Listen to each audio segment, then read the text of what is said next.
Aku sudah curiga selama ini dia hanya pura-pura sakit agar aku jadi babunya. Jadi hari ini, aku pasang jebakan. Aku taruh surat wasiat palsu bernilai miliaran di meja ruang tamu, lalu aku bersembunyi. Dan benar saja, wanita tua yang katanya tak bisa bangun itu, kini sedang menarik kegirangan sambil memeluk kertas itu. Sebelum ceritanya dimulai, silakan tulis di kolom komentar dari daerah mana saja teman-teman yang menonton cerita ini.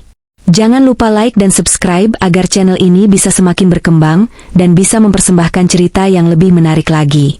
Suara kunci yang beradu dengan lubang pintu terdengar, seperti lonceng ronde terakhir bagi Rina. Pukul 9 malam. Tulang punggungnya terasa seperti akan retak, dan kakinya berdenyut nyeri setelah 8 jam berdiri melayani komplain pelanggan di toko swalayan. Yang ia inginkan hanyalah segelas air dingin dan kasur yang empuk. Namun, Rina tahu, rumah ini bukanlah tempat untuk beristirahat. Rumah ini adalah medan perang kedua. Baru saja 1 langkah kakinya melewati ambang pintu, teriakan itu langsung menyambar dari kamar depan. Tajam, melengking, dan tanpa ampun. Rina, kamu mau biarkan aku membusuk di sini? Hah? Bahu Rina merosot seketika. Bukan sambutan hangat, bukan pertanyaan, sudah makan atau belum, melainkan aroma tajam amonia yang langsung menyengat hidung bahkan sebelum ia meletakkan tas kerjanya. Bau itu menguasai ruang tamu, menyusup ke sela-sela ventilasi, menjadi parfum abadi di rumah peninggalan almarhum suaminya ini. Rina tidak menjawab. Menjawab hanya akan membuang sisa tenaga yang ia miliki. Dengan langkah diseret, ia menuju kamar Bu Lilis. Pemandangan di sana selalu sama. Wanita tua itu terbaring dengan daster tersingkap acak-acakan, wajahnya merah pada menahan amarah, atau mungkin rasa tidak nyaman. Kamu ini sengaja ya pulang telat? Biar aku mati kena infeksi, semprot Bu Lilis. Matanya melotot, menunjuk ke arah pinggang ke bawah. Rina menahan napas. Ia mendekat, wajahnya datar, topeng yang sudah ia latih selama 2 tahun terakhir sejak Bu Lilis divonis lumpuh total pasca stroke. Tangan Rina cekatan namun robotik. Ia mengambil tisu basah, menyiapkan popok baru, dan mulai melakukan tugas yang seharusnya bukan kewajiban seorang menantu yang bekerja penuh waktu. Tidak ada kata terima kasih saat Rina membersihkan kotoran itu. Justru, caci maki semakin menjadi-jadi. Pelan-pelan, sakit, bodoh. Kamu ini kasar sekali sama orang tua. Dasar menantu tidak berguna. Gerakan tangan Rina terhenti sesaat di udara. Tidak berguna? Batinnya menjerit. Siapa yang membayar listrik agar AC di kamar ini tetap menyala 24 jam? Siapa yang membeli popok dewasa merek premium ini, karena Bu Lilis menolak merek murah yang membuatnya gatal? Siapa yang menebus sisa utang almarhum Mas Bayu agar rumah ini tidak disita ban? Maaf, Bu, hanya itu yang keluar dari bibir Rina. Suaranya serak, kering. Maaf, obatku mana? Jam segini baru sampai rumah. Kamu mau bunuh aku pelan-pelan supaya bisa kuasai rumah ini, kan? Tuduh Bu Lilis lagi. Telunjuknya yang keriput menuding-nuding wajah Rina. Obat mahal itu harusnya diminum jam 7. Sekarang jam berapa? Rina memejamkan mata sejenak, menelan ludah yang terasa pahit. Tadi lembur, Bu. Toko sedang audit stok. Kalau Rina pulang cepat, gaji Rina dipotong. Kalau gaji dipotong, kita tidak bisa beli obat ibu bulan depan. Alasan, kamu pasti keluyuran dulu. Lihat itu muka kamu, tidak ada sedih-sedihnya suami mati, malah sibuk dandan. Padahal, wajah Rina kusam, tanpa bedak, dengan kantung mata yang menghitam. Rina selesai memakaikan popok. Ia bangkit, membuang bungkusan kotor itu ke tempat sampah khusus, lalu mengambil botol obat di nakas. Botol itu ringan, kosong. Jantung Rina mencelos. Ia lupa menebus resep baru hari ini karena uang di dompetnya tidak cukup tadi pagi. Ia pikir masih ada sisa 1 butir. Ternyata habis. Mana? Kok diam saja? Bu Lilis mendesak. Habis, Bu. Besok pagi-pagi sekali Rina beli. Jawab Rina, suaranya mengecil. Bu Lilis tertawa. Tawa yang kering dan meremehkan. Lihat, kan? Kamu memang tidak becus. Anakku salah pilih istri. Cantik tidak, kaya tidak, mengurus mertua pun tidak bisa. Keluar kamu. Muak aku melihat mukamu. Rina mundur perlahan. Ia menutup pintu kamar itu rapat-rapat, membiarkan makian Bu Lilis teredam kayu jati. Di ruang tengah yang remang, pertahanan Rina runtuh. Ia duduk di kursi kayu yang keras, lalu dengan tangan gemetar membuka tasnya. Ia menarik dompet kulit sintetis yang ujungnya sudah mengelupas. Dibukanya dompet itu. Kosong. Hanya ada struk belanja kebutuhan dapur dan selembar uang Rp2.000 yang lecek. Gajinya baru turun lusa. Uang lemburan belum cair. Sementara obat Bu Lilis harganya hampir Rp500.000 untuk persediaan seminggu. Air mata Rina jatuh tanpa suara. Ia tidak berani menangis keras-keras. Di rumah ini, kesedihan pun dilarang bersuara. Ia membekap mulutnya sendiri, bahunya terguncang hebat. Rasa lelah fisik bercampur dengan kehampaan mental membuatnya merasa kerdil. Ia merasa sendirian di dunia ini. Benar-benar sendirian. Namun, Rina salah. Dia tidak sendirian. Dan dia tidak tahu apa yang terjadi di balik pintu kamar yang baru saja ia tutup. Di dalam kamar yang berbau obat itu, suasana berubah drastis. Bu Lilis, yang tadi meronta-ronta dan berteriak seolah tak berdaya, kini terdiam. Wajah marahnya perlahan memudar, digantikan oleh ekspresi dingin yang penuh perhitungan. Ia menatap pintu yang tertutup, mendengarkan lamat-lamat isak tangis Rina yang samar dari ruang tengah. Sudut bibir Bu Lilis terangkat. Sebuah senyuman licik terbentuk di wajah tuanya. Bukan senyum seorang ibu, melainkan senyum pemenang yang puas melihat lawannya menderita. Matanya melirik ke arah lantai, tepat di mana remote TV terjatuh cukup jauh dari jangkauan tangannya. Seharusnya. Dengan santai, tanpa erangan sakit, dan tanpa kesulitan sedikitpun kaki kanannya bergerak. Kaki yang selama 2 tahun ini ia klaim, lumpuh total, itu terulur keluar dari selimut. Bergerak lincah, gesit, dan bertenaga. Jari kakinya mengapit remote TV itu dengan mudah, lalu mengangkatnya ke atas kasur.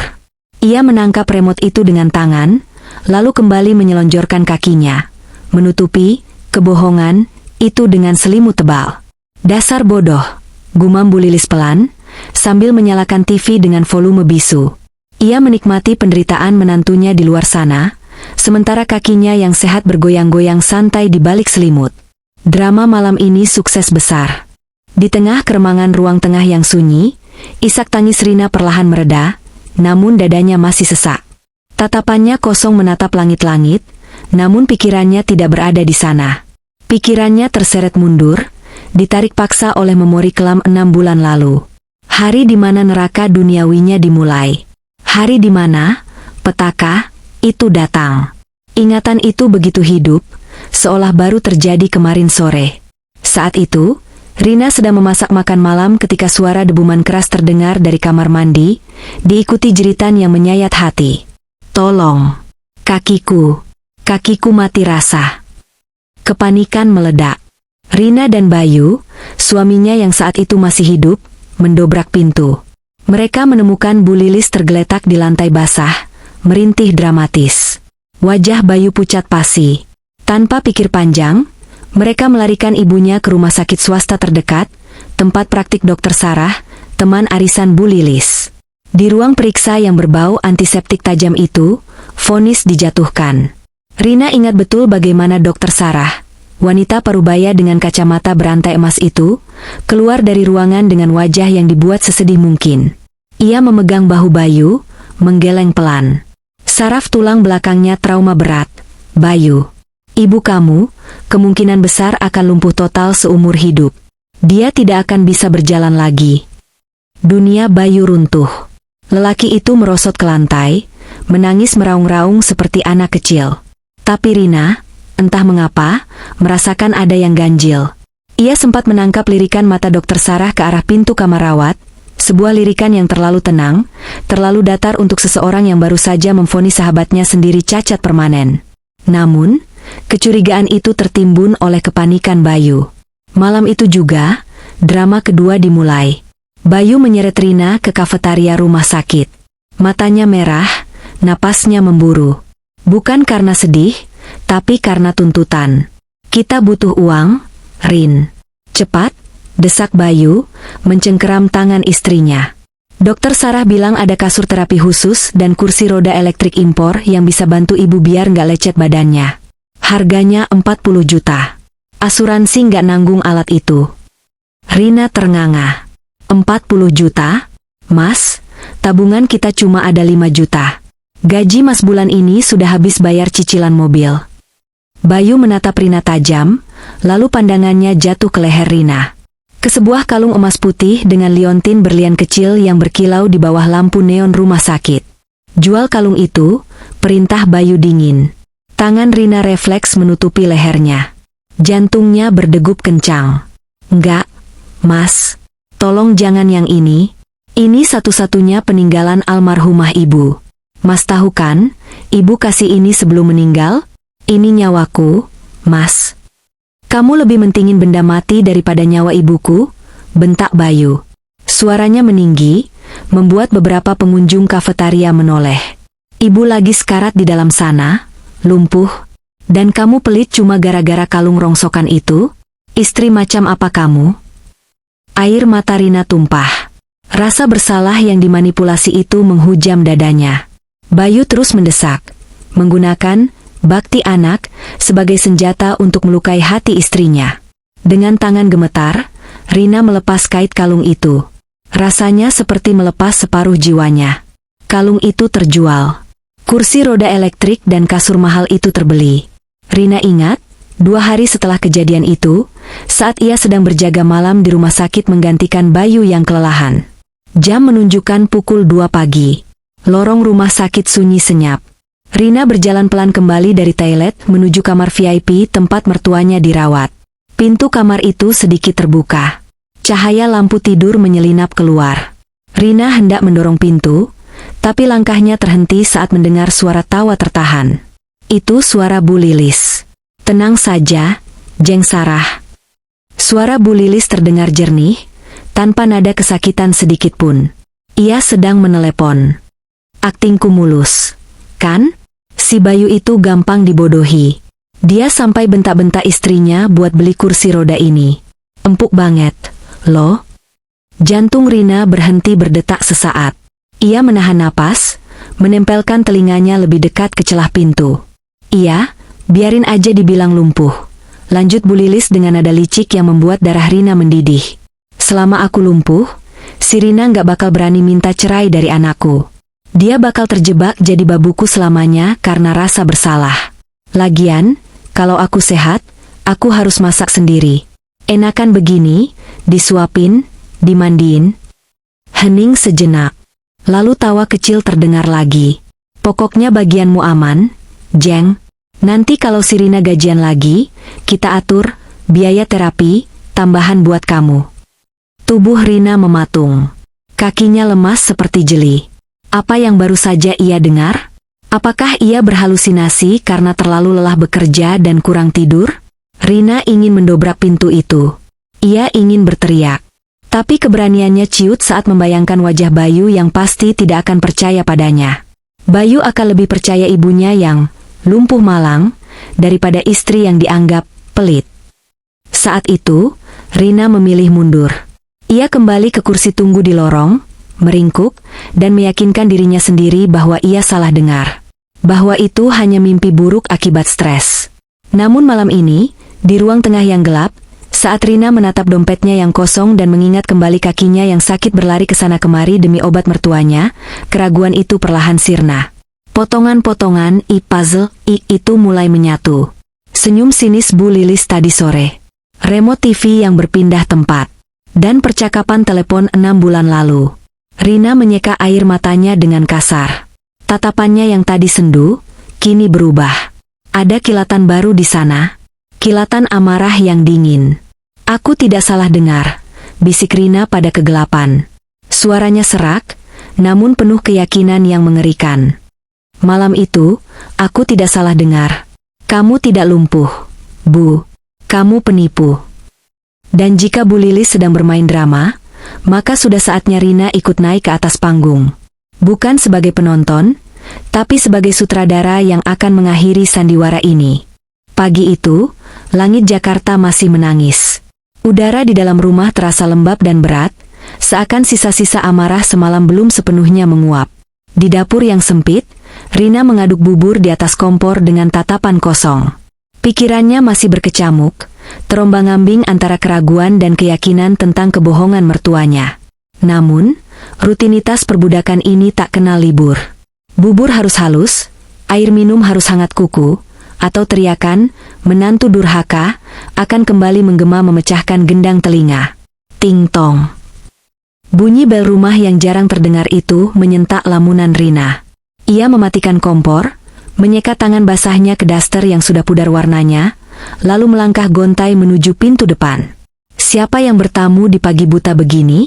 Penagih utang yang mencari sisa cicilan almarhum suaminya? Atau tetangga yang mau komplain karena suara TV Bu Lilis terlalu keras tadi malam? Saat pintu kayu itu dibuka, seorang pria berseragam oranye berdiri tegak, air hujan menetes dari helmnya. Di tangannya, tergenggam sebuah amplop coklat tebal dengan segel lilin merah yang tampak sangat resmi. Terlalu mewah untuk rumah yang hampir ambruk ini. Dengan Ibu Rina Amalia, ada kiriman dokumen prioritas dari kantor notaris Handoko Rekan. Mohon tanda tangan di sini, Bu. Rina mengernyit. Notaris? Seumur hidup, ia tidak pernah berurusan dengan hukum. Dengan tangan gemetar, ia membubuhkan tanda tangan cakar ayam di atas mesin digital kurir itu. Setelah kurir itu pergi, Rina kembali masuk, duduk di sofa ruang tamu yang busanya sudah kempes sebelah. Amplop itu terasa berat di pangkuannya. Ada logo timbul berwarna emas di pojok kanan, atas yang memancarkan aura intimidasi. Perlahan, Rina merobek segelnya. Suara sobekan kertas terdengar nyaring di ruang tengah yang sunyi. Ia mengeluarkan tumpukan kertas berkop resmi. Matanya menyusuri baris demi baris kalimat baku itu. Jantungnya mulai berdegup kencang, bukan karena takut, tapi karena sebuah nama yang tertera di paragraf pertama. Almarhum Bapak Herman Susanto. Napas Rina tercekat. Ayah kandungnya.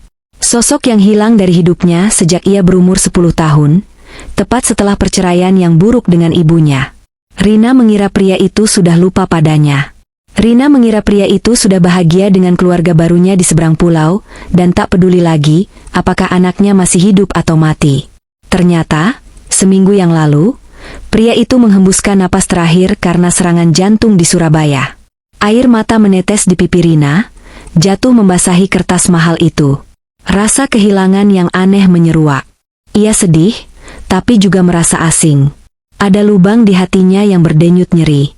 Ayah, bisiknya lirih. Namun, kesedihan itu seketika terhenti, membeku di udara saat matanya sampai pada paragraf tebal bertuliskan, harta warisan. Rina harus membacanya 3 kali. Ia mengucek matanya, memastikan ia tidak sedang berhalusinasi karena kurang tidur. Dengan ini mewariskan seluruh aset berupa tanah, bangunan ruko 3 lantai, dan deposito tunai kepada putri tunggalnya, Rina Amalia, sebagai ahli waris tunggal dengan total nilai estimasi aset sebesar 5 miliar rupiah, 5 miliar rupiah. 5 miliar. Waktu seakan berhenti berputar. Suara rintik hujan di luar tak lagi terdengar. Tangan Rina yang memegang kertas itu gemetar hebat hingga kertasnya berisik. 5 miliar rupiah. Jumlah yang tak pernah ia bayangkan seumur hidupnya. Otaknya berputar cepat. Dengan uang ini, ia tidak perlu lagi pusing memikirkan harga beras yang naik. Ia bisa melunasi semua utang Mas Bayu yang mencekik lehernya setiap bulan. Ia bisa membeli rumah baru yang jauh dari sini. Ia bisa menyewa perawat profesional untuk mengurus Bu Lilis. Atau bahkan, ia bisa pergi meninggalkan neraka ini selamanya. Sebuah senyum kecil, penuh harapan dan kelegaan yang membuncah, merekah di bibir Rina yang pucat. Ia mendekap surat wasiat itu ke dadanya, memejamkan mata, mengucap syukur dalam hati yang paling dalam. Tuhan akhirnya mendengar doanya. Tuhan memberinya jalan keluar. Terima kasih, Ayah, terima kasih. Isaknya pelan. Rina begitu larut dalam euforia kebebasan itu hingga ia melupakan satu hal fatal. Di rumah tua ini, dinding pun bertelinga, dan pintu-pintu memiliki mata. Tepat 5 meter di belakang punggungnya, pintu kamar utama terbuka sedikit. Sangat sedikit, hanya secelah jari telunjuk. Namun, celah sempit itu cukup untuk sepasang mata tua yang tajam mengintip keluar bagaikan predator yang mengintai mangsa. Bu Lilis tidak sedang tidur. Sejak bel berbunyi, telinganya yang tajam sudah pasang kuda-kuda. Ia menguping pembicaraan dengan kurir. Dan kini, dari celah pintu itu, mata elangnya menatap lurus ke kertas yang dipegang Rina. Meski jaraknya agak jauh, angka 0 yang berderet panjang di kertas putih itu tercetak tebal dan cukup besar untuk dibaca oleh mata yang lapar. Mata Bu Lilis membelalak lebar. Pupilnya membesar, bukan karena kaget, tapi karena kerakusan yang mendadak meledak di kepalanya. Ia melihat angka 5. Ia melihat deretan 0 yang tak putus-putus. Ia mencium aroma uang segar. Napas Bu Lilis memburu pelan, dadanya naik turun menahan gairah. Rina, menantunya yang ia anggap sampah dan sapi perah itu, baru saja berubah wujud. Rina bukan lagi pembantu gratisan. Rina adalah brankas berjalan. Rina adalah tiket lotre yang baru saja memenangkan hadiah utama. Rencana Bu Lilis untuk sekadar memeras tenaga Rina seketika berubah haluan total. Tidak, ia tidak akan memeras keringatnya lagi. Itu terlalu receh. Ia akan memeras hartanya sampai tetes terakhir. Tangan keriput Bu Lilis perlahan menarik gagang pintu, menutupnya kembali tanpa suara sedikit pun. Di dalam kamar yang gelap dan pengap, sebuah seringai iblis terukir di wajah tuanya. Ia mengusap kakinya yang lumpuh dengan penuh kasih sayang. 5 miliar, gumamnya tanpa suara. Matanya berkilat licik dalam kegelapan. Kamu tidak akan pergi kemana-mana, Rina. Kamu dan uang itu milikku. Pagi itu, atmosfer rumah terasa ganjil. Rina yang baru keluar dari kamar mandi tertegun melihat meja makan. Di sana, tersaji nasi goreng hangat dengan telur mata sapi yang dimasak sempurna. Tidak ada teriakan minta air panas, tidak ada gedoran pintu. Yang ada hanya senyuman. Bu Lilis duduk di kursi roda, bukan di kasur seperti biasa, tersenyum lebar hingga matanya menyipit. Senyum yang terlalu manis, seperti lapisan gula di atas roti berjamur. Ayo sarapan, Rin.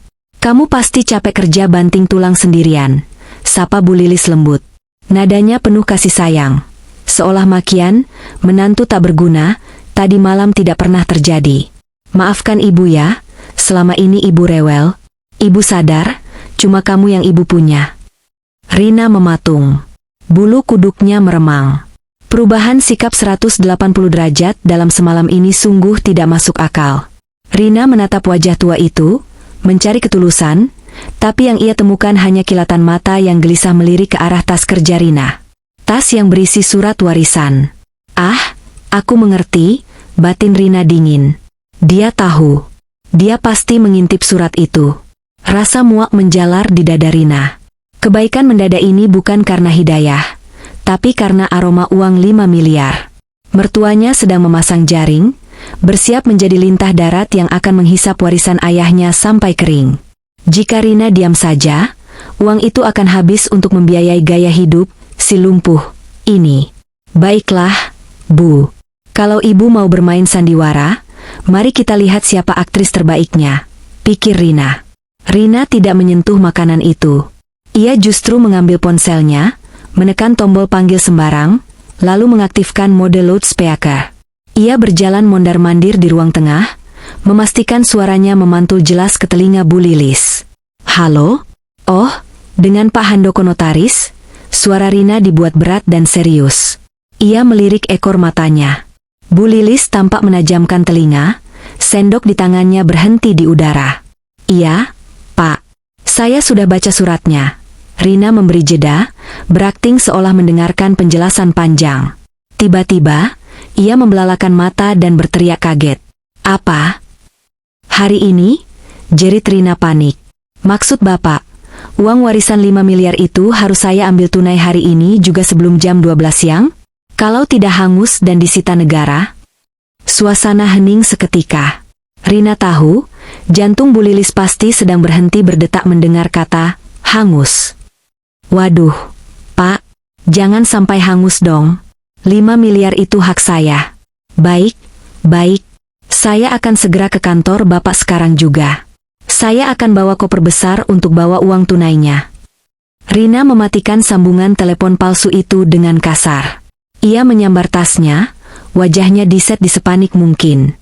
Gawat, Aku harus pergi sekarang, seru Rina pada udara kosong, kakinya menghentak lantai bersiap lari.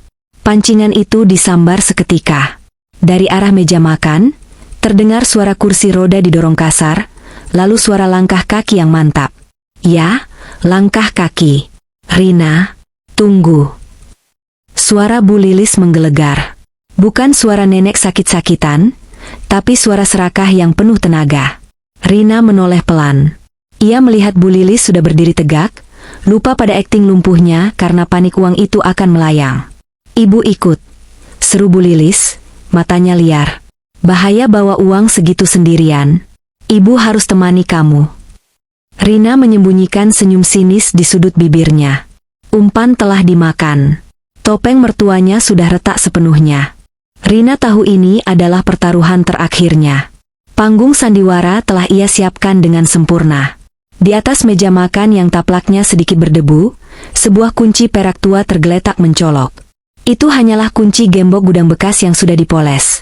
Namun bagi mata yang buta harta, benda itu pasti berkilau layaknya kunci gerbang surga. Bu, Rina berangkat ke bank dulu ya. Mau urus pencairan tunai, teriak Rina. Suaranya sengaja dikeraskan agar menembus pintu kamar. Kunci berangkasnya Rina taruh di meja makan sebentar, takut jatuh di jalan kalau Rina bawa naik motor. Hening. Tidak ada jawaban dari kamar mertuanya. Rina melangkah keluar, menutup pintu depan dengan dentuman keras. Brak. Itu adalah tanda. Sinyal bagi penghuni di dalam bahwa rumah kini kosong. Namun, Rina tidak benar-benar pergi. Dengan gerakan secepat kilat dan tanpa suara, ia berputar ke samping rumah, melepas sepatunya, dan menyelinap masuk kembali melalui pintu dapur yang engselnya sudah ia minyaki tadi pagi agar tidak berdecit. Kini, Rina bukan lagi menantu. Ia adalah mata-mata di rumahnya sendiri.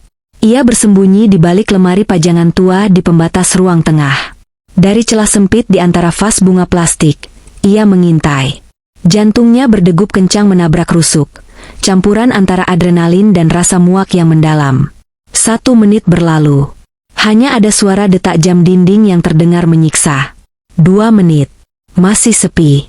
Tepat saat Rina mulai ragu apakah umpannya berhasil, gagang pintu kamar utama bergerak. Perlahan. Sangat pelan. Pintu itu terbuka sedikit, menampilkan kepala Bu Lilis yang menyembul keluar. Matanya liar, menoleh ke kiri dan kanan dengan waspada, menyapu seluruh ruangan untuk memastikan sang menantu bodoh benar-benar sudah pergi. Setelah merasa aman, tatapan wanita tua itu terkunci pada satu titik, kunci perak di meja makan. Ada kelaparan yang mengerikan di sorot matanya. Jarak dari pintu kamar ke meja makan sekitar 5 meter. Terlalu jauh untuk dijangkau dengan merayap, dan terlalu ribet jika harus menyeret kursi roda keluar. Bu Lilis tampak berpikir sejenak, menimbang risiko. Namun, bayangan tumpukan uang 5 miliar memenangkan logika di kepalanya. Dasar ceroboh. Rezeki nomplokok ditinggal. Gumam Bu Lilis pelan, namun cukup jelas terdengar oleh Rina yang menahan napas di persembunyian. Dan di detik berikutnya, terjadilah mukjizat medis itu. Selimut tebal yang menutupi kakinya disibakkan dengan kasar. Kaki yang selama 6 bulan ini diklaim lumpuh total, yang katanya mati rasa dan butuh obat jutaan rupiah setiap minggu, perlahan turun menjejak lantai keramik yang dingin. Rina membelalakan matanya. Tidak ada getaran lemah. Tidak ada otot yang mengecil. Bu Lilis menumpu berat badannya pada kedua kaki itu. Lututnya mengunci kuat. Ia berdiri, tegak, tanpa bantuan tongkat, tanpa pegangan dinding. Ia berdiri kokoh selayaknya orang sehat yang siap berlari mengejar emas. Rina membekap mulutnya sendiri kuat-kuat dengan kedua tangan, menahan jeritan amarah yang siap meledak di tenggorokan. Air matanya menetes satu persatu. Bukan air mata kesedihan, melainkan air mata kepastian. Firasatnya benar. Mertuanya adalah penipu ulung yang memangsa hidupnya. Bu Lilis mulai melangkah. 1 langkah. 2 langkah. Lancar sekali. Ia berjalan menuju meja makan dengan senyum menyeringai lebar. Tangannya yang keriput terulur penuh nafsu, hendak menyambar kunci palsu itu. Kejahatan itu kini terpampang nyata, telanjang tanpa topeng sedikit pun. Keheningan di ruang tengah itu pecah, bukan oleh suara tangis kesakitan, melainkan oleh derap langkah yang semakin lama semakin cepat. Bu Lilis, wanita tua yang selama 6 bulan terakhir mengaku kakinya mati rasa, kini bergerak dengan kelincahan yang mengerikan. Awalnya ia hanya berjalan cepat, memastikan Rina benar-benar sudah pergi. Namun, kilauan kunci perak di atas meja makan itu seolah memancarkan sihir gelap. Di mata Bu Lilis, itu bukan sekadar kunci. Itu adalah akses menuju brankas 5 miliar. Itu adalah tiket menuju kebebasan, kemewahan, dan akhir dari sandiwara melelahkan ini. Nafsu keserakahan membakar akal sehatnya. Bu Lilis lupa pada peran si lumpuhnya. Kakinya yang katanya lemah itu tiba-tiba menjejak lantai dengan kuat. Otot-otot betisnya menegang. Dan dalam sekejap mata dia berlari. Benar-benar berlari. Daster batiknya berkibar di tiup angin yang ia ciptakan sendiri. Ia melakukan sprint membelah ruang tamu, melewati sofa, menerjang udara kosong dengan kecepatan seorang atlet yang melihat garis finish. Wajahnya berseri-seri, matanya melotot lapar, dan mulutnya menyeringai lebar hingga menampilkan deretan gigi palsunya. Harta itu milikku. Semuanya milikku. Batinnya berteriak girang. Sesampainya di meja makan, tangan keriputnya menyambar kunci itu dengan ganas. Ia mendekap kunci palsu itu ke dadanya. Lalu, ini adalah pemandangan paling absurd sekaligus menjijikan, ia melompat-lompat kecil. Bu Lilis menari kegirangan. Ia tertawa cekikikan, berputar sekali layaknya gadis remaja yang baru mendapat hadiah undian, kakinya menghentak-hentak lantai dengan kokoh tanpa rasa sakit sedikitpun. Kena kau, Rina bodoh. Dasar menantu dungu, desisnya penuh kemenangan di sela tawanya. Namun, pesta kemenangan itu berumur lebih pendek dari nyala korek api. Dari balik bayangan lemari partisi yang gelap, sebuah cahaya merah kecil menyala tanpa suara. Itu lampu indikator rekam video. Rina melangkah keluar dari persembunyiannya dengan tenang, ponselnya terarah stabil, membingkai setiap detik tarian, kesembuhan, mertuanya dalam resolusi tinggi. Wajah Rina dingin, datar, namun matanya menyala penuh kepuasan dendam yang terbayar lunas. Wah luar biasa, Ma, suara Rina membelah tawa Bu Lilis, tajam dan menusuk seperti silet. Bu Lilis masih tertawa setengah jalan saat suara itu masuk ke telinganya. Lariannya kencang sekali, lanjut Rina dengan nada sarkasme yang kental, sambil mendekatkan ponselnya ke wajah mertuanya. Sampai lompat-lompat begitu. Wah, kalau tahu mama sesaat ini, harusnya kita daftarkan ke Olimpiade lari cepat, bukan ke dokter syaraf. Dunia Bu Lilis berhenti berputar detik itu juga. Tawanya tercekik di tenggorokan. Tubuhnya yang tadi lincah menari, kini kaku seketika seolah tersambar petir di siang bolong. Perlahan, dengan gerakan patah-patah seperti robot rusak yang kehabisan baterai, ia menoleh ke sumber suara. Matanya membelalak horor saat melihat lensa kamera ponsel yang menatapnya tanpa ampun. Wajahnya yang tadi merah merona karena gembira, kini memucat seputih kertas mayat. Mulutnya menganga, tapi tidak ada suara yang keluar. Kunci di tangannya terasa licin oleh keringat dingin. Ia tertangkap basah. Telanjang bulat dalam kebohongannya sendiri. Tidak ada lagi alasan, sakit. Tidak ada lagi sandiwara, lumpuh. Bukti video itu sudah merekam segalanya. Rina tersenyum miring. Jari telunjuknya menekan tombol stop di layar, tapi tatapannya berkata jelas. Skakmat, nyonya. Situasi berbalik dalam hitungan detik. Bu Lilis, yang sadar dirinya tersudut oleh kamera Rina, tidak kehabisan akal. Alih-alih minta maaf, ia memutar bola matanya ke atas, tubuhnya bergetar hebat. Lalu, bruk.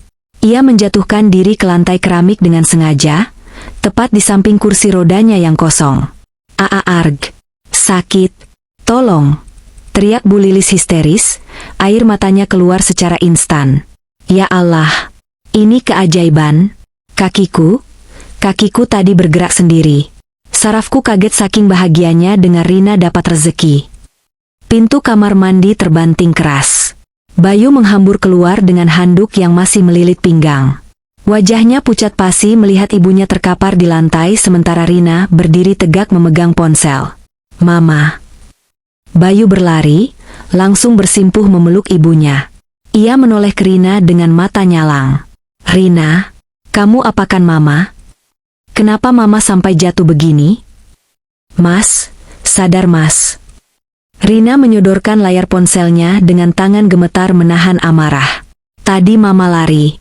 Dia lari kencang dari kamar mau ambil kunci brankas. Dia joget-joget. Mas, dia pura-pura lumpuh selama ini buat morotin kita. Bu Lilis meraung makin keras, membenamkan wajah keriputnya ke dada Bayu, memainkan peran korban yang sempurna. Fitnah, Bayu. Fitnah keji. Tadi itu refleks. Mama saking senangnya dengar kalian kaya mendadak. Rasanya ada listrik masuk ke kaki Mama. Ini mukjizat Tuhan, Bayu. Tapi istrimu malah merekam, berharap Mama mati jantungan. Dia jahat, Bayu. Dia mau uang itu untuk dirinya sendiri. Wajah Bayu memerah padam. Ia menepis tangan Rina kasar hingga ponsel itu nyaris terlempar. Cukup, Rina. Otakmu di mana? Mama sembuh mendadak itu berkah. Harusnya kamu sujud syukur, bukan malah curiga. Kamu tega nuduh ibuku penipu cuma gara-gara uang warisan? Istri macam apa kamu? Rina ternganga. Ia mundur selangkah, menatap dua manusia di depannya dengan tatapan kosong. Logika di rumah ini sudah mati. Kebutaan Bayu pada ibunya sudah mendarah daging. Bukti visual sejelas matahari pun dianggap angin lalu oleh suami yang dungu. Berdebat dengan orang bebal yang sedang denial, hanya akan membuang energinya. Air mata di sudut mata Rina mengering seketika. Rasa kecewanya berubah menjadi sesuatu yang lebih keras, lebih dingin.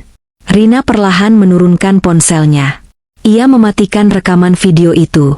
Wajah panik dan emosionalnya perlahan menghilang, digantikan oleh ketenangan yang mematikan. Senyum tipis terukir di bibirnya, senyum yang membuat udara di ruangan itu terasa beku. Baiklah kalau begitu, suara Rina terdengar datar, namun menusuk tulang. Kalau Mas bilang ini mukjizat dan Mama sudah sembuh total, alhamdulillah. Rina menatap tajam mata Bu Lilis yang masih basah oleh air mata palsu.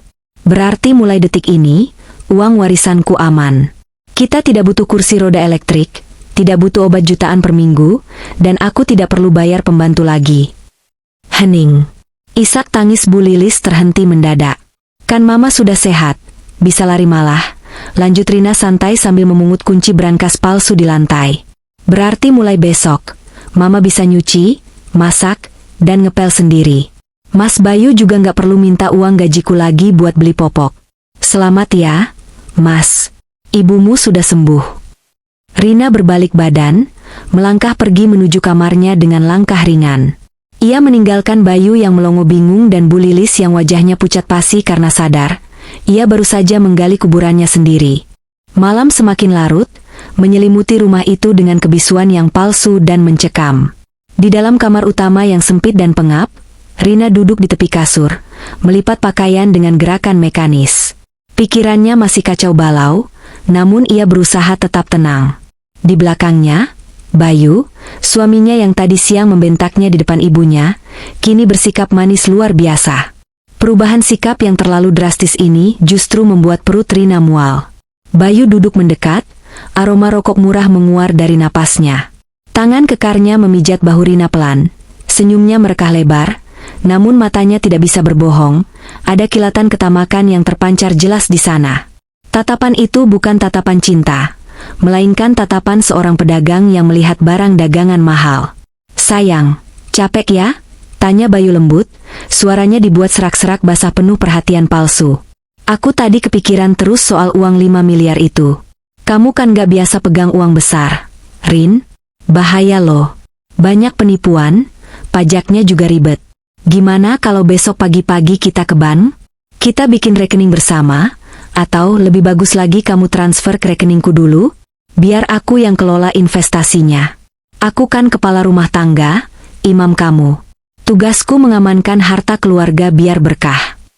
Rina menghentikan gerakan tangannya yang sedang melipat ke meja. Ia menoleh pelan, menatap wajah suaminya datar tanpa ekspresi. Nggak perlu repot-repot, Mas. Uang itu sudah diproses notaris ke deposito berjangka atas namaku.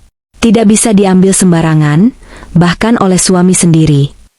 Senyum manis di wajah Bayu luntur seketika, berganti dengan topeng kemarahan yang jelek dan menakutkan. Pijatannya di bahu Rina berubah menjadi cengkeraman kasar yang menyakitkan. "Kamu ini dibilangin suami kongel terus sih?" bentak Bayu, ludahnya muncrat saking emosinya. "Aku ini suamimu, Rina. Hak aku juga menikmati uang itu. Kamu mau jadi istri durhaka? Menyembunyikan harta dari suami itu dosa besar.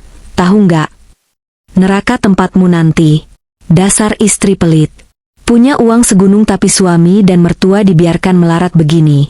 Di mana otakmu?" Bayu menghentakkan kakinya keras ke lantai, lalu menyambar bungkus rokoknya dengan kasar dan keluar kamar, sambil membanting pintu hingga tembok bergetar. "Tidur di luar aku. Muak lihat muka istri pelit, kikir, nggak tahu diri." Rina menghela napas panjang, membiarkan makian itu menguap di udara. Ia tidak menangis. Air matanya sudah kering untuk lelaki semacam itu. Ia beranjak dari kasur, memunguti celana jeans kotor yang tadi dilempar Bayu sembarangan di sudut kamar. Kebiasaan Rina sebelum mencuci adalah memeriksa saku, takut ada uang receh atau tisu yang tertinggal. Saat jemari Rina merogoh saku belakang celana itu, ujung jarinya menyentuh sesuatu. Kertas. Agak tebal dan kasar. Rina menariknya keluar. Itu adalah gumpalan kertas truk yang sudah lecek karena tertekan dompet. Rina membuka lipatannya perlahan di bawah cahaya lampu tidur yang remang. Matanya menyipit membaca tinta yang mulai pudar itu. Bukti transfer ATM. Tanggal, 2 hari yang lalu. Tujuan, Top Up Zeus Gacor, situs judi online. Nominal, Rp2.500.000. Darah Rina mendesir hebat hingga ke ubun-ubun. Tangannya gemetar, bukan karena takut, tapi karena amarah yang meledak dalam diam. 2,5 juta? Ingatan Rina berputar cepat ke 2 hari lalu. Hari itu, Bayu merengek minta uang dengan wajah memelas.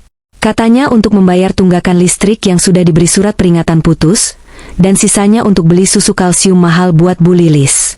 Rina ingat betul, hari itu ia memberikan uang tabungan terakhirnya. Rina sampai rela tidak makan siang di kantor dan pulang jalan kaki 3 km demi menghemat ongkos ojek, hanya agar suaminya bisa membayar tagihan itu. Rina merogoh saku lainnya dengan panik. Ada lagi. Struk lain. Deposit slot, Rp500.000. Deposit slot, Rp1.000.000. Tubuh Rina lemas, ia merosot duduk di lantai. Selama ini Rina bekerja bagai kuda, memeras keringat, menahan lapar, memakai sepatu yang sudah dijahit ulang berkali-kali, dimaki mertua, dan dihina suami karena dianggap kurang memberi. Ternyata, uang hasil keringat darahnya bukan dipakai untuk kebutuhan rumah. Bukan untuk obat ibunya. Listrik di rumah ini mungkin tidak pernah dibayar. Uang itu dibakar oleh Bayu di meja judi slot demi kesenangan sesaat. Rina meremas struk-struk itu hingga hancur dalam genggamannya. Rasa sakit hati itu kini bermetamorfosis menjadi kebencian yang murni dan mengkristal. Malam ini, Rina tidak hanya kehilangan rasa hormat pada suaminya. Ia kehilangan alasan terakhir untuk bertahan di rumah neraka ini. "Durhaka katamu, Mas?" desis Rina pada keheningan malam, suaranya bergetar menahan gejolak di dada. Matanya menatap pintu kamar yang tertutup dengan nyalang. "Kamu menuduhku pelit demi memberi makan bandar judimu? Baik. Akan kutunjukkan padamu apa arti pelit yang sesungguhnya." Siang itu, aroma antiseptik di ruang praktik Dokter Sarah terasa mencekik, bukan menenangkan. Dokter parubaya itu duduk gelisah di kursi kulitnya yang empuk. Matanya bergerak liar, tak berani menatap dua tamu yang duduk di hadapannya. Di sebelah kiri ada Rina, dengan wajah sedingin es. Di sebelah kanan, duduk Dani, teman SMA Rina yang kini menjadi pengacara pidana terkenal dengan reputasi tanpa ampun. "Jadi, bagaimana penjelasannya, Dok?" Suara Dani memecah keheningan. Nadanya tenang, namun memiliki bobot ancaman yang berat. Ia meletakkan sebuah tablet di atas meja marmer dengan bunyi tak yang tegas. Layar menyala, memutar ulang video, sprint mertua, yang viral di grup keluarga Rina kemarin. "Pasien Anda, Ibu Lilis, yang Anda vonis lumpuh total permanen karena kerusakan saraf tulang belakang, terekam kamera sedang berlari lebih cepat dari maling ayam." Lanjut Dani sambil menatap tajam manik mata Dokter Sarah. "Apakah ini keajaiban medis abad ini yang perlu kita laporkan ke jurnal internasional? atau ini murni penipuan asuransi dan malpraktik? Wajah Dokter Sarah memucat, bedak tebalnya tak mampu menutupi keringat dingin yang mulai bercucuran di pelipis. Tangannya yang memegang pena gemetar hebat. Itu, mungkin ada pemulihan spontan. Pak, saya memeriksa sesuai prosedur. Jawabnya terbata-bata, suaranya mencicit seperti tikus terjepit. Jangan berbohong, bentak Rina tiba-tiba. Emosinya meluap. Saya menghabiskan harta benda saya karena diagnosa Anda.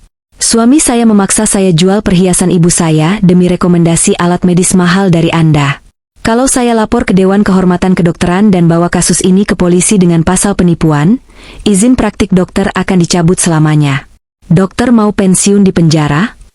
Ancaman itu menghantam telak. Pertahanan Dokter Sarah runtuh seketika. Wanita itu menangkupkan kedua tangannya, air matanya pecah. Ampun, Bu Rina.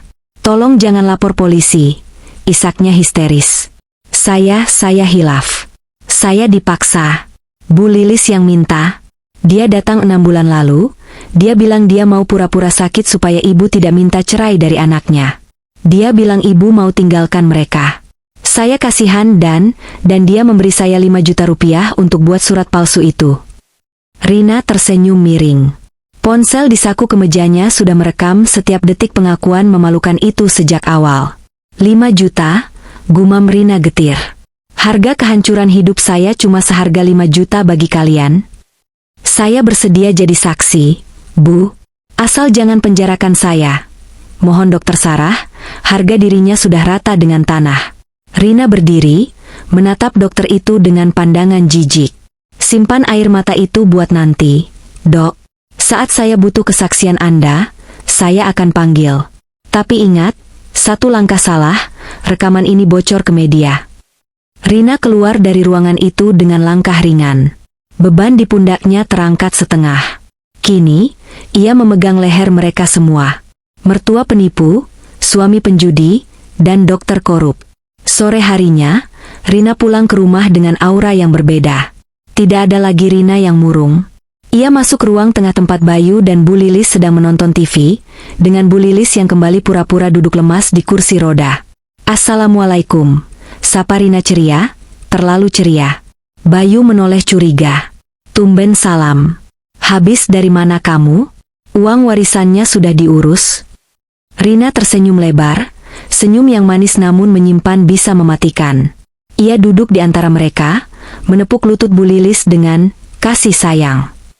Sudah, Mas. Beres semua, jawab Rina lembut. Karena semuanya sudah lancar, dan Mama juga sudah dapat mukjizat, kesembuhan, aku berniat mengadakan syukuran besar besok malam. Mata Bu Lilis berbinar mendengar kata syukuran. Syukuran? Makan-makan enak dong? Iya, MA. Besar-besaran, Rina mendekatkan wajahnya, menatap mata mertuanya dalam-dalam. Aku akan undang Pak RT, Pak RW, dan semua tetangga satu kompleks. Aku ingin mengumumkan pembagian warisan ini di depan semua orang, supaya jelas dan tidak ada fitnah. Sekalian, aku mau putarkan video kenang-kenangan perjalanan kesembuhan Mama. Pasti tetangga takjub lihat Mama bisa lari lagi. Bayu dan Bu Lilis saling pandang dengan wajah sumringah. Otak bodoh mereka hanya menangkap kata, pembagian warisan, dan makan enak. Mereka tidak menyadari bahwa undangan itu bukanlah undangan pesta. Itu adalah undangan eksekusi mati bagi harga diri mereka. Wah, ide bagus itu, Rin, seru Bayu semangat. Biar tetangga tahu kita orang kaya sekarang. Pesan catering yang mahal ya. Tentu, Mas, bisik Rina pelan saat beranjak ke kamarnya. Sangat mahal. Kalian akan membayar harganya dengan rasa malu seumur hidup. Malam itu, halaman rumah Rina yang biasanya suram dan sepi berubah drastis menjadi panggung festival pasar malam. Tenda biru terpasang megah menutupi langit yang mendung, dihiasi lampu warna-warni yang berkedip norak. Aroma gulai kambing yang kental dan sate ayam yang dibakar di sudut halaman mengundang selera siapa saja yang lewat. Puluhan tetangga berkerumun, mulut mereka penuh dengan makanan gratis. Mata mereka berbinar menatap kemewahan dadakan ini. Bagi mereka, ini adalah pesta syukuran biasa. Namun bagi Rina, Ini adalah arena gladiator, tempat di mana singa-singa akan dilepaskan. Bayu, sang kepala keluarga, tanpa modal, berdiri di tengah kerumunan bagaikan selebriti lokal yang sedang kampanye. Ia mengenakan kemeja batik sutra baru yang masih kaku lipatannya, dibeli dari uang Rina yang ia curi, rambutnya diminyaki klimis, dan rokok terselip angkuh di bibirnya. Suara tawanya yang keras mendominasi ruangan. "Wah, Pak RT. Silakan, tambah satenya. Jangan malu-malu," seru Bayu lantang, menyalami semua orang dengan gaya pejabat. "Tenang saja, warisan istri saya cair 5 miliar hari ini. Nanti kita renovasi pos ronda pakai AC sekalian. Mulai sekarang, panggil saya Bos Bayu ya, haha." Ia menepuk dada dengan bangga, seolah uang itu adalah hasil keringatnya sendiri, bukan milik istri yang sering ia maki. Di sudut ruangan yang strategis, tepat di bawah sorot lampu teras yang agak redup, Bu Lilis duduk di kursi rodanya bagaikan ratu drama. Ia kembali ke mode korban yang sempurna. Wajahnya dipoles bedak putih tebal agar terlihat pucat pasi, selimut tebal menutupi kakinya rapat-rapat hingga ke pinggang. Setiap ada ibu-ibu pengajian yang mendekat untuk menyalaminya, ia akan batuk-batuk kecil yang dibuat-buat, lalu memasang wajah paling menderita sedunia. "Doakan saya ya, Bu Haji, uhuk. Kaki saya makin mati rasa," rintih Bu Lilis dengan suara parau yang terlatih. Matanya berkaca-kaca buatan. "Untung menantu saya dapat rezeki nomplok, jadi bisa bawa saya berobat ke luar negeri. Kasihan Rina kalau harus urus mertua lumpuh terus." Tetangga-tetangga itu mengangguk prihatin, berdecak kasihan, sama sekali tidak tahu bahwa di balik selimut itu, kaki Bu Lilis sedang bergoyang-goyang tidak sabar menunggu pesta bubar demi menghitung jatah uang. Tepat pukul 8 malam, saat perut para tamu sudah kenyang, suara dengung feedback mikrofon yang tajam membelah keriuhan. "Nging, tes 1-2. Seketika, percakapan terhenti. Semua mata tertuju ke teras rumah yang ditinggikan. Rina berdiri di sana. Malam ini ia tampil berbeda. Tidak ada lagi Rina dengan daster lusuh dan mata panda. Ia mengenakan gaun sederhana berwarna merah marun yang elegan, rambutnya digelung rapi. Wajahnya tenang, namun matanya memancarkan otoritas dingin yang membungkam siapapun yang menatapnya. Di sampingnya, sebuah layar proyektor putih besar telah terpasang, masih menampilkan layar biru kosong yang berkedip. Bayu mengedipkan mata pada istrinya dari jauh, mengira Rina akan memanggilnya ke depan untuk simbolis penyerahan uang di hadapan warga. Ia sudah siap dengan pidato kemenangannya. "Assalamualaikum warahmatullahi wabarakatuh." Suara Rina terdengar jernih dan berwibawa melalui pengeras suara. "Terima kasih kepada Bapak, Ibu, Pak RT, dan seluruh tetangga yang sudah menyempatkan hadir malam ini. Sungguh kehormatan bagi saya bisa menjamu kalian semua." Rina menarik napas panjang, menatap satu persatu wajah tetangganya, lalu tatapannya berhenti dan terkunci pada Bu Lilis dan Bayu. Ia tersenyum, sebuah senyum misterius yang membuat bulu kuduk Bu Lilis tiba-tiba meremang tanpa alasan yang jelas. Firasat buruk mulai merayap di punggung wanita tua itu. "Malam ini, tujuan utama saya mengumpulkan Bapak Ibu bukan hanya untuk makan-makan," lanjut Rina, suaranya sedikit meninggi. "Saya ingin berbagi kebahagiaan tentang 2 keajaiban besar yang Tuhan turunkan ke rumah ini dalam minggu ini secara bersamaan. Pertama, keajaiban rezeki." Rina mengangkat sedikit amplop coklat tebal di tangan kirinya. "Benar kata Mas Bayu, saya mendapatkan warisan 5 miliar rupiah dari almarhum ayah saya." Tepuk tangan gemuruh terdengar. Seruan, "Alhamdulillah," dan siulan menggema. Bayu tersenyum lebar hingga gusinya terlihat. Matanya berbinar rakus, sudah membayangkan mobil sport baru di garasi besok pagi. Namun, potong Rina, nadanya mendadak memberat dan serius. Hening kembali menyelimuti halaman rumah itu. Ada keajaiban kedua yang jauh lebih menggemparkan. Keajaiban medis yang bahkan dokter spesialis pun angkat tangan. Selama 6 bulan, mertua saya tercinta, Ibu Lilis, divonis lumpuh total. Saya merawatnya siang malam, mengganti popoknya, memandikannya, bekerja keras banting tulang membiayai obat mahalnya. Beberapa ibu-ibu menyeka air mata, terharu dengan pidato, pengabdian, Rina yang terdengar tulus. Tapi kemarin, Rina memberi jeda dramatis, membiarkan ketegangan menggantung di udara. Tuhan menunjukkan kuasa-Nya. Di saat tidak ada orang di rumah, Ibu Lilis mendapatkan kesembuhan yang luar biasa instan. Wajah Bu Lilis berubah tegang seketika. Jantungnya berdegup kencang menabrak rusuk. Tangannya mencengkeram pegangan kursi roda. Bayu pun berhenti mengunyah sate, keningnya berkerut bingung. Apa maksud Rina? Sembuh? Mungkin Bapak Ibu tidak akan percaya kalau saya cuma bercerita, ujar Rina tenang, tangannya bergerak memegang remote control proyektor. Karena itu, agar tidak ada fitnah di antara kita, mari kita saksikan sendiri kebesaran Tuhan ini. Sebuah momen langka yang berhasil saya abadikan. Rina menunjuk layar putih besar di belakangnya dengan gerakan teatrikal, layaknya seorang pesulap yang akan membuka tirai pertunjukan terakhir. Silakan ditonton, bisik Rina ke mikrofon, suaranya bergema bagai vonis hakim. Inilah wajah asli, keajaiban, di rumah kami. Jari telunjuk Rina menekan tombol play. Layar proyektor menyala terang, membelah kegelapan malam dengan visual tajam. Hening seketika pecah saat video itu mulai berputar. Di sana, Bu Lilis, wanita tua yang baru saja merintih minta dikasihani, terlihat melompat dari kasur dengan kelincahan atlet. Kakinya kokoh, langkahnya gesit. Ia berlari sprint membelah ruang tamu, daster batiknya berkibar, wajahnya menyeringai lebar penuh nafsu saat menyambar kunci di meja makan. Ia bahkan berjoget, tertawa tanpa suara, merayakan kemenangan semuanya. Gelombang kejut melanda kerumunan. Loh, itu Bu Lilis? Teriak Bu RT histeris. Katanya lumpuh total? Kok lari kencang begitu? Seru Pak RW tak percaya. Belum sempat kaget itu reda, audio rekaman dokter bergema memekakan telinga lewat speaker. Saya dipaksa dia bayar 5 juta buat surat palsu. Slide berganti cepat menampilkan bukti transfer judi slot milik Bayu. Nominal jutaan rupiah terpampang jelas dengan caption besar, uang belanja istri dipakai judi selingkuhan. Suasana pesta berubah menjadi arena penghakiman massal. Cemoohan meledak bagai petasan. Dasar keluarga penipu. Woi, balikin sumbangan warga. Malu-maluin kampung. Sorakan itu menghujam harga diri Bayu hingga hancur lebur. Wajahnya merah padam, keringat dingin membanjiri lehernya. Ia terpaku, tak mampu menyangkal fakta yang telanjang di depan mata. Namun, Bu Lilis tidak bisa diam. Rasa panik menghapus akal sehatnya. Ia melihat reputasinya hancur lebur.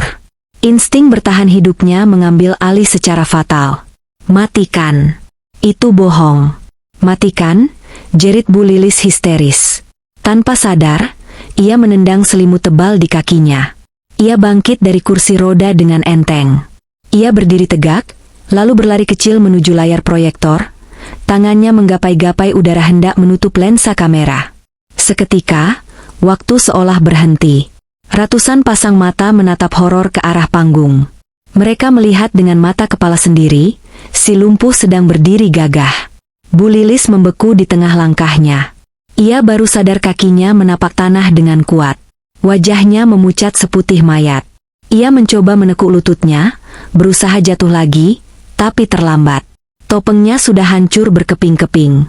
Wah, sembuh beneran, sindir seorang warga yang disambut tawa mengejek seluruh tamu undangan. Kulit kacang mulai melayang ke arah panggung. Di sisi teras, Rina menatap kekacauan itu dengan kepuasan yang dingin. Ia meletakkan mikrofon di atas meja dengan bunyi dupelan yang terasa sangat final. Tugasnya selesai. Neraka ini bukan lagi miliknya. Silakan nikmati hidangannya, Bapak Ibu. Anggap saja ini pesta perpisahan, ucap Rina datar tanpa menoleh lagi ke arah suami dan mertuanya yang kini dikepung massa. Ia membalikkan badan, melangkah pergi menembus kerumunan dengan kepala tegak. Saya pamit. Halaman rumah kini sepi dari tamu, menyisakan sampah sisa pesta dan aroma kehancuran. Di atas tanah yang becek, Bayu, lelaki yang tadi sore membusungkan dada sebagai bos besar, kini bersimpuh tanpa harga diri.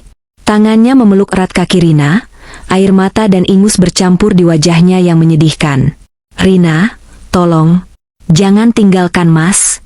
Aku hilaf. Dek, aku janji berubah, raung Bayu histeris. Di teras, Bu Lilis berdiri tegak, lupa total pada kursi rodanya, menuding anaknya dengan wajah merah padam penuh amarah.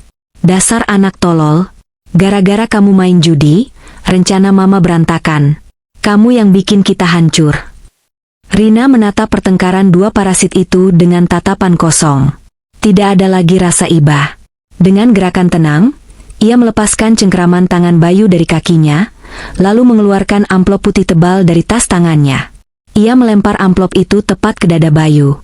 Itu gugatan cerai. Suara Rina datar namun mutlak. Pengacaraku, Dani, akan mengurus sisanya. Jangan cari aku lagi. Bayu gemetar memegang amplop itu. Matanya nanar. Tea, tapi warisan itu, Rin, 5 miliar itu, kita bisa bagi 2. Masih ada hak suami di sana. Rina tersenyum tipis. Inilah momen yang ia tunggu. Oh ya, ada satu detail kecil yang lupa ku bilang. Di surat wasiat, ayah menulis syarat mutlak. Dana 5 miliar itu dibekukan dan hanya bisa dicairkan jika aku sudah berstatus janda atau bercerai dari suami yang tidak bertanggung jawab. Wajah Bayu dan Bu Lilis memucat bersamaan. Rahang mereka jatuh. Jadi terima kasih banyak. Lanjut Rina sambil membungkuk sedikit, membisikkan kalimat mautnya dengan puas. Berkat keserakahan, perselingkuhan, dan kejahatan kalian, aku sekarang memenuhi syarat mutlak untuk mencairkan uang itu. Sendirian. Utuh. Tanpa sepeser pun untuk kalian. Rina berbalik badan, melangkah anggun menuju mobil taksi online yang sudah menunggu di gerbang. Langkahnya terasa sangat ringan, seolah rantai besi yang membelenggu kakinya selama 2 tahun ini telah putus. Sebelum masuk ke dalam mobil, Rina menoleh sebentar ke arah mantan suami dan mertuanya yang masih mematung seperti mayat hidup. Satu lagi, pesta mewah ini belum lunas. Tagihan catering 50 juta sudah saya catat atas nama Bapak Bayu. Pihak catering sedang jalan ke sini menagih pelunasan malam ini juga. Selamat menikmati. Brak, pintu mobil tertutup. Mobil itu melaju menembus malam Jakarta, membawa Rina menjauh dari neraka duniawinya. Di kaca spion, terlihat samar-samar Bayu yang menjambak rambutnya sendiri dan Bu Lilis yang jatuh pingsan saat melihat mobil box catering datang menagih utang. Rina bersandar di jok mobil, menghela napas panjang, dan tersenyum tulus untuk pertama kalinya. Aroma malam ini terasa berbeda. Ini adalah aroma kebebasan.